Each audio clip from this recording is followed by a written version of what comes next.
дорогие друзья! Уже завтра, 15 мая, мы будем отмечать Международный день семей. И именно этому дню мы хотим посвятить наш сегодняшний урок. Семья. В современных словарях это слово означает котыр. Котыр — это также группа людей. Сами коми чаще говорят не котыр, а семья. То есть вместо буковки «с» — семья, звучит семья, с буковкой «щ». Друзья, это подталкивает на мысль, что у коми народа не было такового понятия, как семья.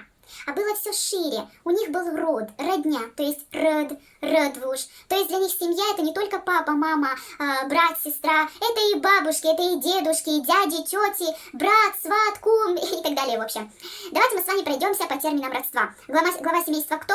Правильно, батя. На коми будет бать, очень легко. Папа, отец, батя. Бать на коми, очень хорошо. Мама — это очень легко. Мам. Если ласково, мамук. Сестра чой, чоюк. Брат вок, вокук.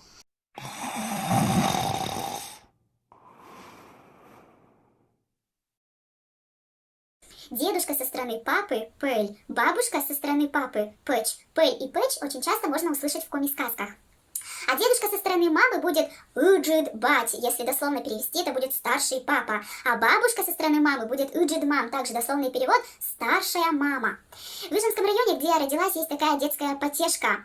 Ратым, ганитым, баби доре, деды доре, воедым, сарай поскас киши, сечанулук меня бух ушис. Перевод какой, значит? Едем рысью, гоним быстро, к бабушке да к дедушке. Полсарая рых рухнул, туда моя доченька и свалилась. Ужас, перевод ужасающий, но это грубый дословный перевод. Но это было весело в игре.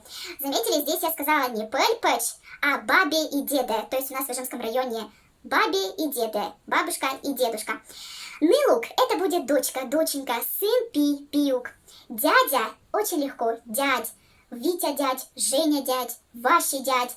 Тетя — тет, Маша тетя, Лена тетя, тет или тетя. Все очень просто, слова переводов очень похожи. Кстати, в верхневычегодском диалекте дядю называют чож, Толя чож, Иван чож, а их жен называют чожинь. Света чожинь, Наста чожинь. Тетю со стороны папы называют еще словом об. Нина об, Люба об и так далее. Тетю со стороны мамы называют Ичинь, Галя Ичинь, Оля Ичинь, Надя Ичинь. Ичинь — это также мачеха. Друзья, завтра не забудьте, у нас праздник.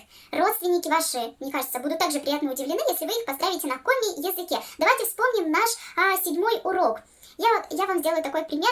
Дона батя. Чола малатене войтыркоса семья яслунан. В переводе будет «Дорогой отец, поздравляю тебя с Международным днем семей». Друзья, не забудьте поздравить ваших родственников и близких. А на этом у нас все. Став бурса, Йорт Яс.